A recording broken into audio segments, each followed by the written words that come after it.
Ladies and gentlemen, next we would like to invite Ms. Chitra Hepburn, Managing Director, Head of Asia Pacific ESG Client Coverage, Morgan Stanley Capital International, on the topic ESG Investing, ESG Rating and Climate Risk.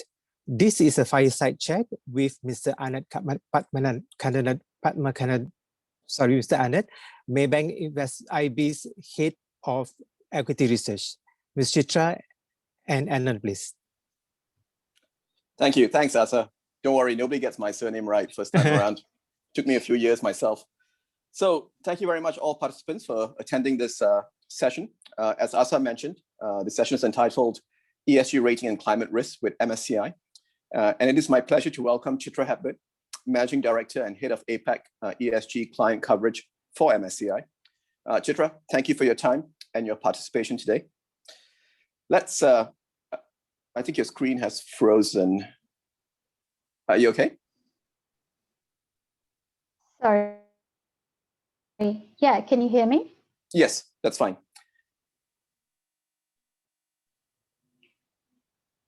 Right. If there's any issue, I can get on another device. So please do alert me if you need me to get on another device. Okay, well, let's push on and see how we go. So, let's start off with, MSCI's ESG journey. Give us some background. How far back does it go?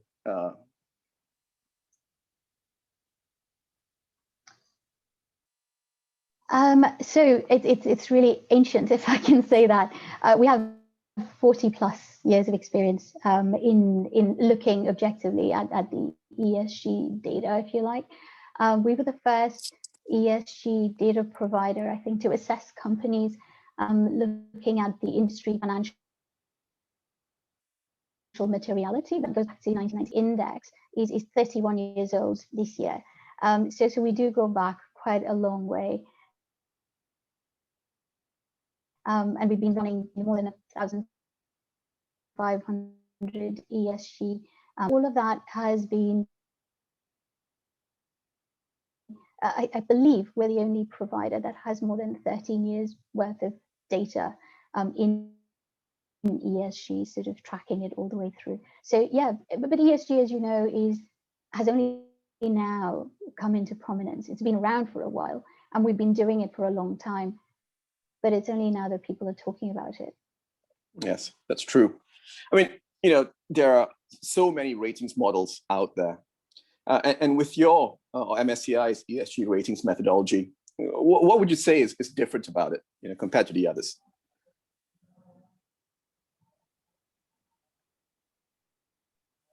Do you mind terribly if I share my screen? This might make it a little bit easier. No, perfect. Please go ahead. So firstly, as you can see, we're across the globe. I'm based in Singapore, so that's this dot right here. But we've got analysts right across the globe. And what we try and do is even our data sort of specialists, they are in every location. So we're a very local presence, and we're able to get the cultural nuances of what we need to pull together when we're looking at ESG ratings. So what makes it really different, if I can say that, is it goes threefold. So one is actually our methodology, how it works, and how we have this forward-looking financial materiality. Is how we look at data. So we've got a lot of different data sources that we go with. So the very basic fact is that we only take on 25% of the data that we analyze to get to a rating. That is the self-disclosed data. Everything else comes from other sources, so alternative sources, or we mine it from somewhere, or then we get it from sort of non-mandatory sources. And in that sense, it's quite different. There are other companies who might send out questionnaires, and companies sort of fill that out. But we believe for complete objectivity that we need to do our own analyses. And that's why we've got more than 200 ESG analysts, just pure analysts, doing that work. And obviously we cover like more than 15,000 issuers if you look at it across the range. So they're very busy. The other thing we human insight. So it's a combination of AI and then our analysts pulling this together. So I think those are the three things that I would say are slightly different. In terms of the methodology itself, I think what's interesting, if you allow me to share this with you, is we've got these key issues that we look at. And I'm sorry, I didn't enough to listen to what Helena was saying. I just dropped in right at the end. So I just wanted to show this because in case she hadn't sort of pulled the whole map out. We have the E, S, and the G pillar, as you can see here. And for us, governance is sort of the cornerstone. That's where we start with everything. We believe that if you have strong governance, then the rest will follow. And in that sense, everything that comes under governance that you see in those gray boxes, that's mandatory. So that has to be covered regardless. It stays the same. It's a universal key issue, if you like, for all industries and all companies. And then when it comes to social and environmental, we pick the ones that are actually financially material for that gigs sub-industry. So in this case, it's a soft drinks industry. And we've looked at which sort of issues we think are actually relevant. And what happens is that all of those that come under this category, they get assessed on all of these key pillars, then the substantial amount of, the analyses that lead up to the ratings. And so it's not one size fits all. We really do calibrate this as well as time. There were, if we looked at health and safety, so it's here on the sub-industry soft drinks. Health and safety may not have been right on the top when it came to some of those, F&B outlets or something like that. But now with COVID, that's sort of taken precedence. Again, if you look at data privacy, 10 years ago, we wouldn't have been looking at it in anything other than the tech sector. But now that's become so relevant in absolutely every industry. So that's very dynamic. We tend to move up and down on this one. And then just to show you, just to illustrate a bit more what issues are relevant for what kind of industry. So if we're looking at energy, for example, you can see here, health and safety, we're measuring, one of the metrics is the fatalities per million workers. And so that's definitely something that we look at because we can see there's a lot of occurrences there. And same for, let's say, carbon emissions, obviously. But then if you come down to, say, healthcare, then you're looking at very different metrics, health and safety, obviously, which has now moved on quite a bit from COVID. And we used to have one here for financial services that also showed where bribery and corruption lay, and that was actually pretty high for that particular industry. So it really depends on sort of what industry it is. And because we measure our ratings, AAA to CCC, they are sort of a peer comparison, if you like. So we wouldn't compare a bank with the utilities. It would be just amongst banks, and same within utilities. Okay, understand. So different sectors, different materiality issues, which is relevant for that sector in particular. But I want to go back to when you said 25% of your assessment is based on, I guess, company disclosed or publicly disclosed materials, if I'm not mistaken, and the rest is from alternative sources. So where do you get that data from? And a related question, how often do you update the ratings? And what does that process look like?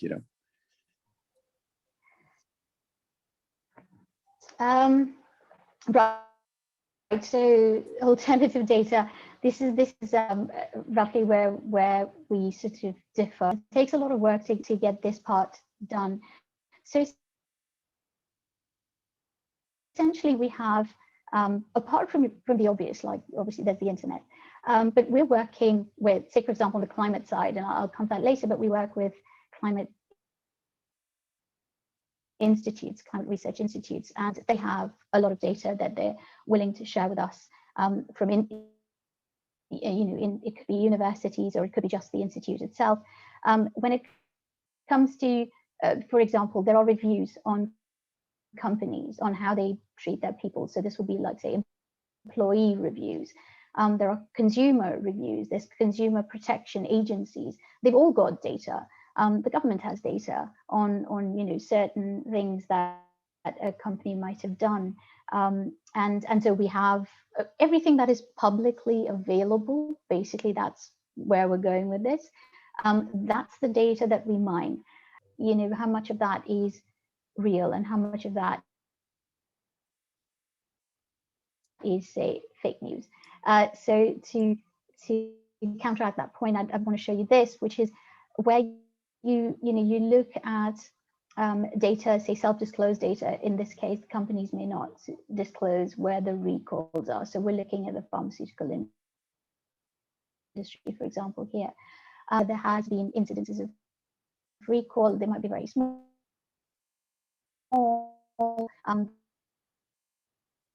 That might not be global domain, and that information can be found.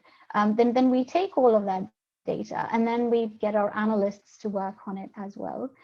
So that at every step of our analyses, we have both. So we have AI-enabled, so tech, as well as human insight. So right from the start, when we start with data extraction, as you can see, only 20% of the data we extract goes through that natural language processing. And then we usually have a subject matter specialist that looks at it to see whether it actually makes sense and whether this data is coming from the right source, and whether sides to right at the end, the quality review. We're constantly corroborating what's available, and it gets updated all the time. As to how we update the data, how often we update the data, it's basically on an ongoing basis. And I think if you'd asked us maybe 6 years ago, we would have said it's annual, and truly the official part is annual. But the fact remains that very dynamic world, and things change from one day to the next. If you look at what happened to Wirecard, or you look at what happened to Luckin Coffee, all these companies, there's a controversy, there's something happens, and it's a trigger to then look at what sort of their practices are like, and how we would look at that. Typically, most of these companies where there has been some sort of controversy before a valuation drop, we would have moved them to an amber, if not a red, at some point sort of prior to that, just because a lot of the data these days that is available may not be exactly that issue that triggers it, but you're able to tell that something might be amiss. And so we tend to monitor this on an ongoing basis. And then there's these flags, obviously, that come up, the scores that keep repeatedly, it shifts to basic rating. And that is something that is these days hard to predict quite dynamically these days.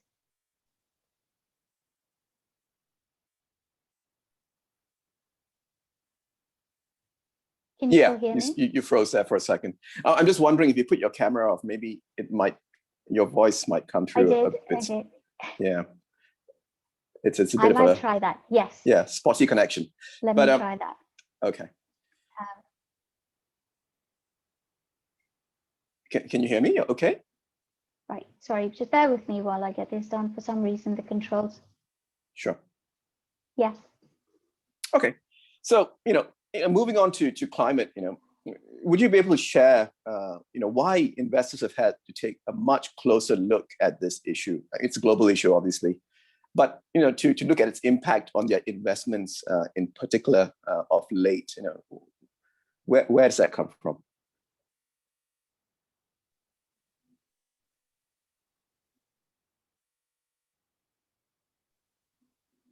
Hi. If you could hear me, I just put your, hold your thumb up, and I know. Sorry about this. I have no idea. I'm in Singapore, as you can see. I don't expect internet to be an issue here. Not sure what's happening today.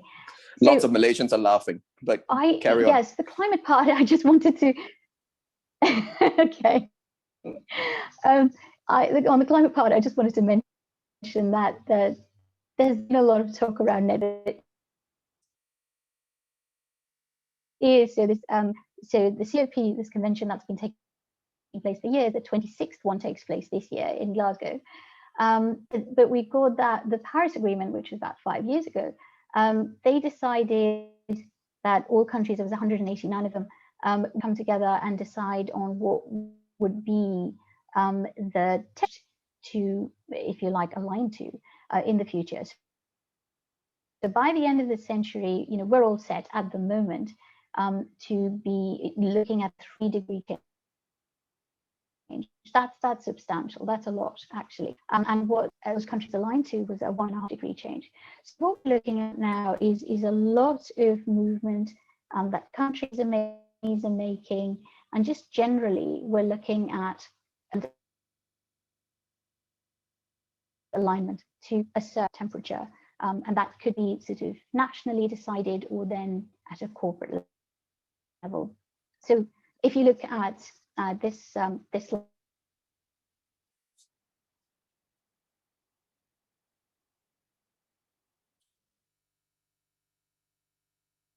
Yeah, Chitra, we've lost you. Do you want to try dialing in with a different device? Okay. Our apologies, everyone. Just give Chitra a minute or so to dial back in.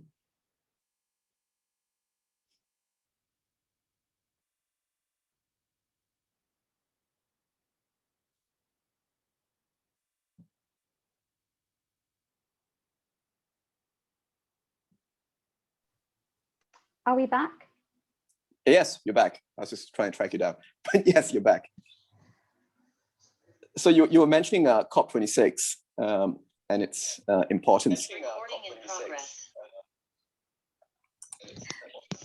Right, so if you can hear me now, I am going to do audio through a different system. Does that work? Yeah, it's much better now, actually.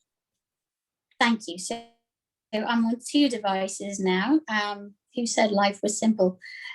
So I'll continue to share my slides on this on the other one. So COP26, basically what Mark Honey set this up specifically so that we could have a framework that could look at climate-related financial risks. So in his view, there was a lot of risk that was not being calculated in what we look at in companies, their valuations, and essentially just in general, even from a social perspective, to take on responsibility for that. So what we've seen, sorry, go ahead, did you want to ask me something?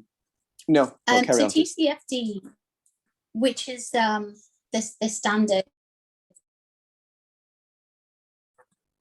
which we're looking at right now.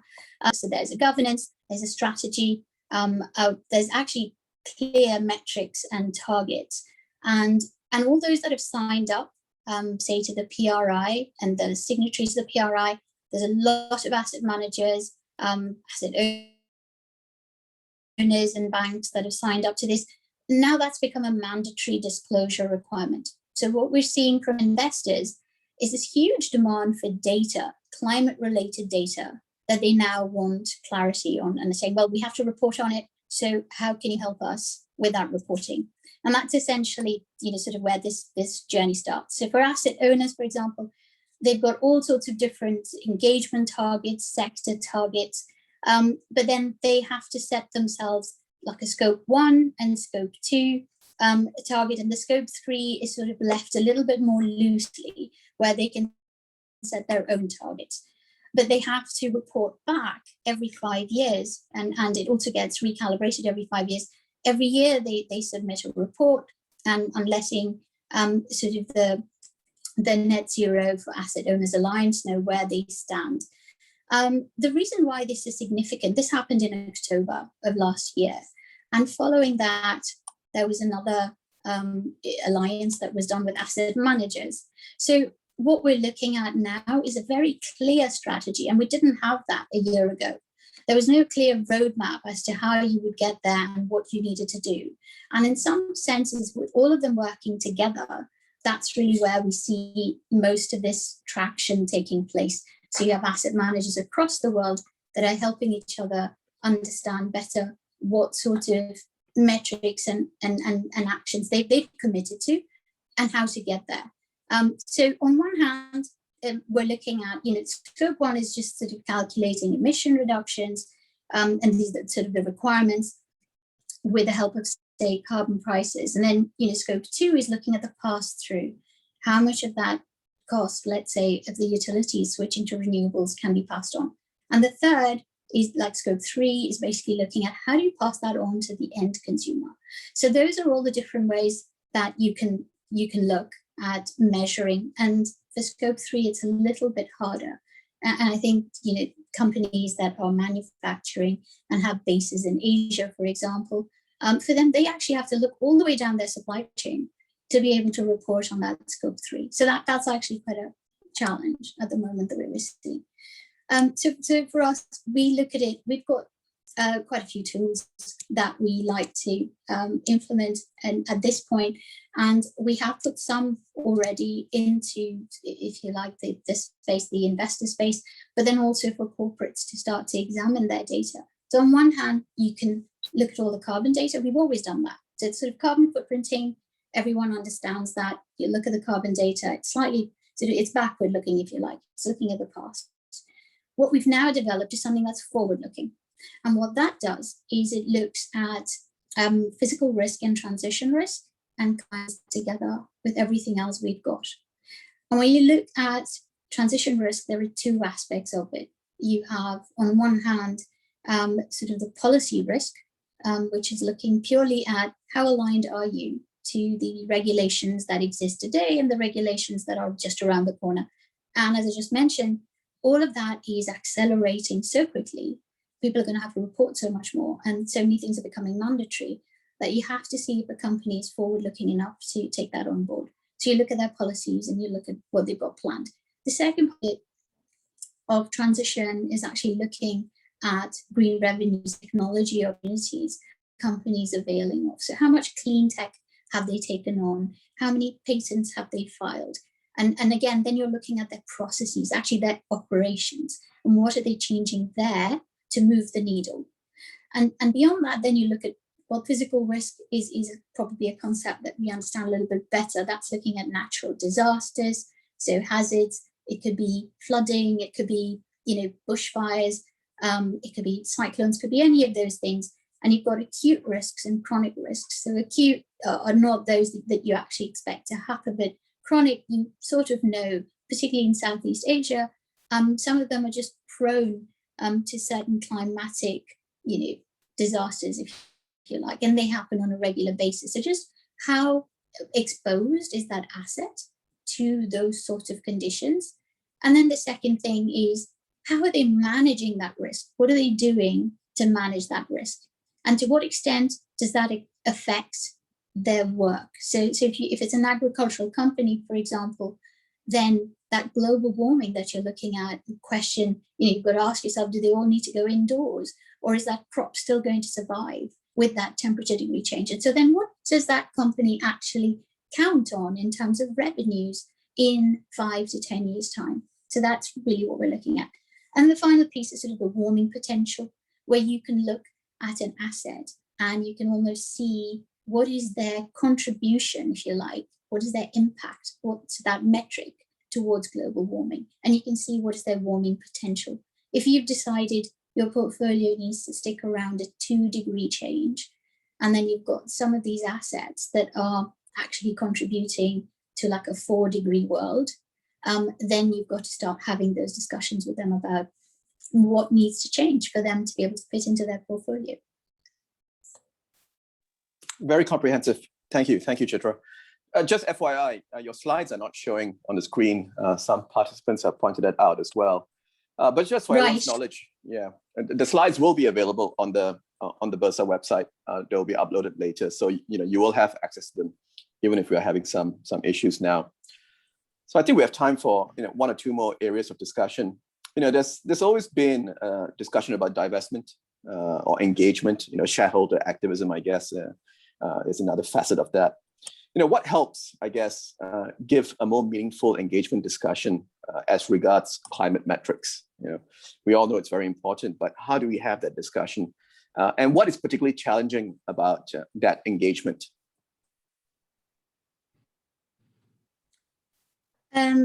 So this is a really good question, I think, and if you could just give me a thumbs up if you can see my screen, that might actually help.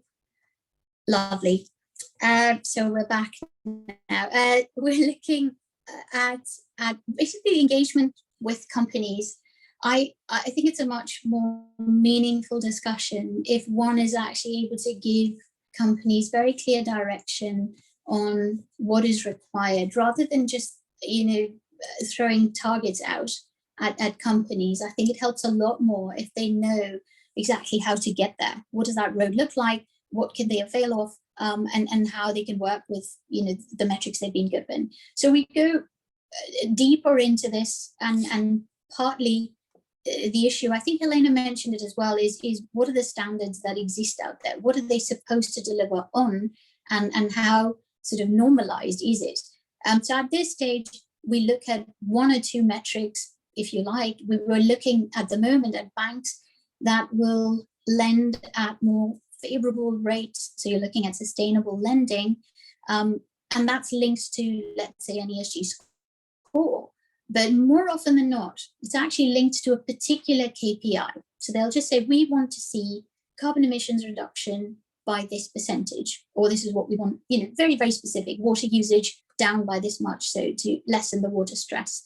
So that discussion has only been possible in the last 3 or 4 years, where we've got this accumulation of data, a lot more disclosure, but even where there isn't disclosure, all these other means through which we're able to collect that data, and people can measure and monitor and do something about it. So in this case, on this sort of slide, you can see there is a decarbonization target, which is a lot easier for people to absorb and start to work towards. A net zero target is slightly harder, because then you've got to take a much more comprehensive and composite view on everything else that you're doing, and it has to be very holistic across the entire organization. And so I think this is really where we're seeing a lot more change since last year. So COVID, for all its faults, and I don't know how there was a convergence, but certainly during that time, there seemed to be a lot more thought put into what should we be doing, because this issue is much more urgent. So today we actually have a lot more transparency and data that we can share on what companies are doing and what they could be doing. But the best part of it, I think, is that although every company has its own trajectory and it probably has, and it's working at its own pace, there is, if that's been said, either by the industry or by the country, which they're then trying to adhere to. So I think actually they will all catch up with each other, and that's the hope anyway. Thank you. I guess one final question from me before we go into the Q&A. Data availability and transparency is super important for ESG assessment, and the complaints are usually that there's too little data, too little disclosures by corporates.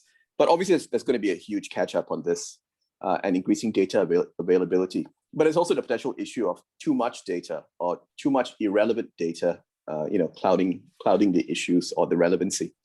Now, how do you see the space of data, developing? Will there be standardized sort of disclosures imposed across the world? I mean, how will it turn out in the end? That's $1 million question, no, $1 billion question, I think. So we are looking at some convergence, I think, of how all the major think tanks and regulators across the world are trying to get to a point where they can say, right, we think this should be the standard. Now, the reality of that is Europe's been doing sort of, or imposing ESG metrics and regulations across the EU for a much longer time than anyone else has. And so they've got a very stringent taxonomy and regulations. All of that's been in place for a while. And one might say, well, they should lead the way. But because it's so very stringent. I think, if you asked anyone on the other side of the Atlantic, they'd probably argue and say, well, no, this doesn't work for us. And, bastions of our economy are actually fossil fuels. And so what do we do about that? And then coming across to this side, again, China has always had its own set of standards. They did the same when it came to green building. The rest of the world followed the LEED standard, and China set up its own stars, the 3-star system. So there is a diversity, if you like, of how people are looking at standards. That said, global accounting standards took 50 years to happen and become reality. We don't think that's going to happen here. I actually think there is a greater sense of urgency to bring some sort of closure to this and to bring it together. Very recently, I don't know if you noticed, but there was a working committee that was put together by the regulators. And this was to come to an agreement on what sustainability reporting requirements, how they can be standardized, and to create a standard. And chairing that, if you like, their co-chairs for this working committee is the US SEC and Singapore's MAS. So that is a surprise, but it's not Germany or Norway or the others that have been doing it for decades. And they've picked someone on this side of the world. So there is hope. I think we can sort of expect to see something in the next couple of years, hopefully, because anything longer than that is just going to cause a lot of sort of different standards that are not comparable. Thank you, Chitra. That makes complete sense. Shall we move on to the Q&A session? I think we have a few questions already lined up. Let me just take a look at the box. Okay, so the first question, and I'm aware that you have a hard stop at 10:45, so we have about 15 minutes. First question, is there any future plan by MSCI to engage with companies to seek clarification on identified gaps, I guess disclosure gaps for data? Sometimes publicly available information may not fully reflect what has been done on the ground. I guess this relates back to your alternative data sort of angle for MSCI. Would you like to expand on this, Chitra? Yeah, absolutely. So while we're doing this, and it's not showing up in real time, but I've got this slide on, as and when it shows up, this might help you. So we have a portal, and not dissimilar to what Helena was saying as well. They've got a portal as well. I think everyone has to do that. It's sort of the only way we can hold ourselves accountable. So we have a portal through which issuers can connect with us, and because our business model doesn't work like a credit rating agency, right? We don't get paid to do our ratings; we just do them, and we do it for the benefit of investors so they can make better decisions. And because of that, what we tend to do is keep issuers at arm's length. So I, for example, wouldn't have a conversation with Apple or Google tomorrow about their own ratings. But what a company can do is get onto the portal and get in touch with our issuer communications team. We've got a global team that do that. And they can upload their data. So to your point, maybe all of the data cannot be captured. And so if we've missed something glaringly obvious out, then they can go and upload it onto the portal.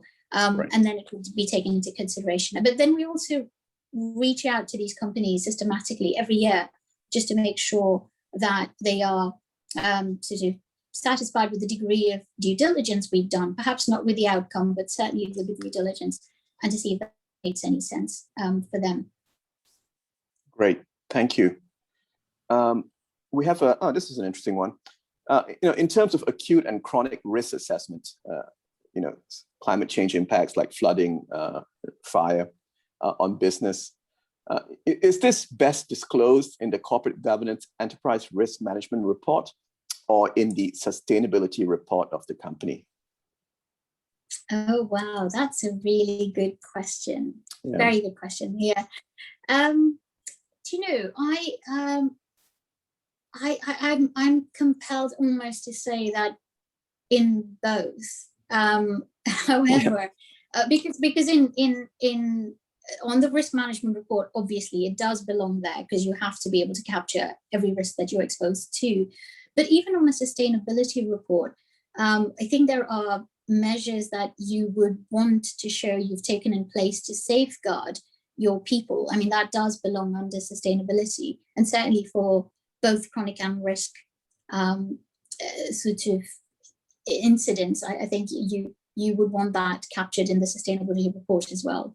Maybe not entirely from an environmental perspective, unless what you're doing is partially the cause for that, whatever it might be, you know, like a bushfire or because there's been over logging that you're getting flooding at that point. But either way, I would say both. It's not a cop out. I truly believe both. Okay. Okay, this is a bit more of a housekeeping sort of question. You know, as the detailed MSCI reports are only available for subscribers, is there any plan by MSCI to disclose at least summary information to the assessed companies for the interest of continuous improvement? Do you already do this at MSCI? Yes. So we have numerous tools, and so if you actually go on to MSCI.com, and so I'm just going to again see if I can show you what we have out there.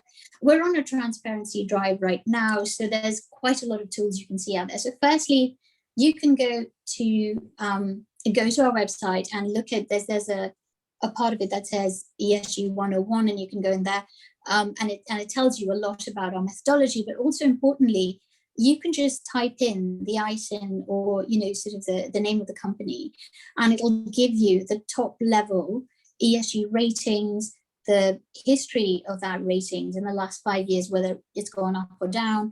It'll show you the distribution curve of that rating. So if it happens to be Adidas, then where does Adidas stand, you know, in comparison to Nike or Puma? And then it'll also show you the key issues that were relevant basically for that ultimate score to come about. So it'll show you where those issues were, whether they were red, green, or amber. So I said leaders to laggards. So it's quite transparent in itself. And then on top of that, we've got all of these other visualization data that you can find as well on our website. And the reason we've done that is because a lot of things that we do tend to be quite technical, and may not be as obvious to those that are not doing it on a day-to-day basis. But so we've got all of these tools you can play with, interactive tools that'll show you warming potential, and also show you sort of how an ESG sort of rating comes about, and explain different sort of parts of our methodology in a very visual way. Okay, well, that's really interesting. So there's actually quite a lot of data and tools to be accessed, even though you may not be a subscriber to MSCI, I guess, through this website. Yeah, absolutely. Yeah. And I think that's part of what everyone needs to do. If you want, you know, industry players, whether they're investors or corporates, to actually adopt any of this and believe in it, I think they've got to first see transparently, how does it work? And you know, how fair is it? How open is it? How accountable is it? Yeah, no, that's totally fair. One question on, you know, potential bias, you know, large caps versus small caps. So obviously, you know, the big companies, they have a lot more resources when it comes to, you know, ESG disclosures and big glossy sustainability reports. While the smaller guys, you know, they tend to struggle a little bit more in terms of being able to furnish the required information that may affect their ESG ratings. You know, is this bias a real thing? And, you know, how would you deal with it? I think that this is really where the model comes into play. So I won't, you know, gloss over the fact that there are small size or maybe a market bias in some instances, just because they happen to be in a market that is hugely beleaguered. But then the ratings model gets through all of that through this alternative data sets. And we look at industry averages, and then we look at regional and sub-industry trends. And so we're looking at health and safety statistics, and we're looking at that in every country. So let's say that's the driver for injury rates or exposure, then we tend to take it cumulatively. And I don't think any one company can score better just because they've put it out there in a nice format. As I said, there's a cap on how much of the data we will take from self-disclosed sources for a reason, because we want it to be a level playing field. We do understand that there's different levels of disclosure out in the market, but that's not what would be discriminating in this case, if you like. It's really corporate behavior. That's the number one underlying factor. Corporate behavior. Understood. And we have one more question. I guess, still a lot of naysayers out there on climate, although if you realize how hot it's getting, hard to believe, but there are. So, it's, so I guess for this subset, is climate really something that investors really need to think about now? Maybe it's a government issue, and we leave it to governments to sort it out. And it's a very long-term risk, which is a key issue with ESG, right? Many of the risks are way out there. So how does it impact investors now? Well, the fact is that for many investors that are looking to get, let's put it this way, the end consumer or the investors that we're looking at right now, there is a huge influx of millennials that have come into the investor space, right? So they've sort of come of age, they're there now, they're the ones making these decisions on where capital goes. And for them, it's really important that where they invest sort of follows the same values that they live with every day. So we're seeing a shift in that. And I think they want a greater degree of this responsibility that they take on in their day-to-day lives to also reflect in their investments. So that's one part of it, if you're looking just at the end consumer. On the other hand, you've also got all of these regulatory requirements that I just shared with you. So if one is not convinced by why you need to do it, and it doesn't have to be for the greater good of mankind, but really with all of that impetus and focus that's been given to the metrics that one has to adhere to, I think it would just, phase them out if they didn't look at climate now. It's just too important not to look at. And then final piece is, there is an alpha in this. There is money to be made in trying to sort of benchmark yourself with those that are looking at ESG better. So if I just look at our two indexes, we've got the MSCI ACRI, which is the All Companies World Index.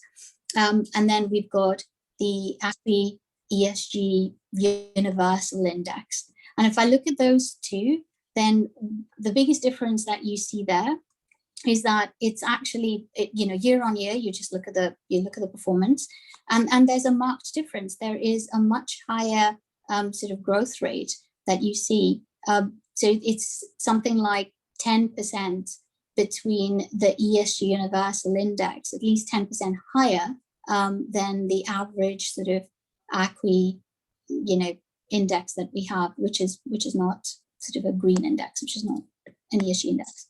So I would say there's more reason to do it than not, particularly now.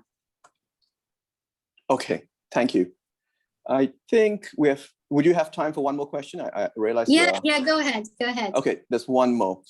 So there are many indices, and this particular participant is asking, is it true that foreign investors benchmark and follow MSCI, and often domestic investors follow benchmark sort of local ESG indices, or whatever they may be?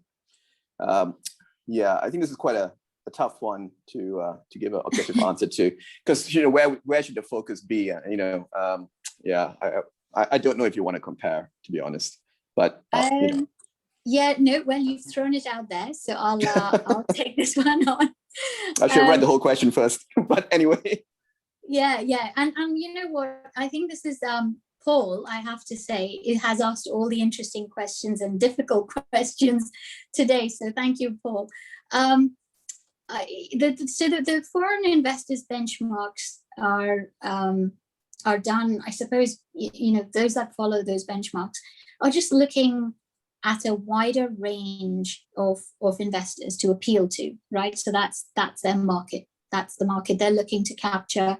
And for them, it's important that they reflect that full, global benchmark view. On a domestic basis, I think there is a feeling of familiarity, and people probably feel a bit more aware of what's happening domestically, and therefore it doesn't feel quite so out of control. And that might be the reason why people choose to go with a local one. Now, where should the focus be? I think to some extent, you've got to look at your end consumers, so basically your clients. What would they prefer? What sort of options would you be giving them if you kept it limited to the domestic market as opposed to sort of a global market? That would be the key consideration in this case. I think the other would also be in terms of, if you're looking at ESG in particular, then I think best practice, and you heard Helena say earlier that in governance, Malaysia is very strong in that sense, and they get screening because there's been Islamic funding there for a long time. So they get a lot of the basic concepts, but there's still a lot to be done on the E pillar. So I would say, if it had to be a toss-up between the two, then certainly looking for an ESG alternative, even if it happened to be the local sort of universe that they were looking at, because that's definitely going to be much more popular going forward, and will sort of probably deliver more alpha as time goes on, because we're looking at a lot of controversies coming out of fossil fuel companies, and just a general sort of step away from that. Large asset owners they've even got a whole divestment strategy in place to move away from that. So I think that's sort of the writing on the wall. That's what we see. Understood. Great. Thank you. So we've reached the end of this session. Chitra, thank you so much again for your participation and time. And I believe... Thank you. No, you're welcome. You did mention that if there were any further questions that you would answer them later today, perhaps. So we'll send those through to you as well. Thank you. I'm sorry there were no visuals, and I'll have to take this up with Singtel. Yes. Thank you for having me. Thank you, Chitra. Have a good day. All right. Bye-bye. Bye.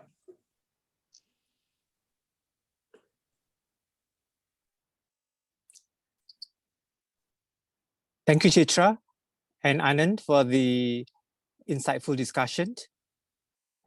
Ladies and gentlemen, our next session will start at 11 a.m.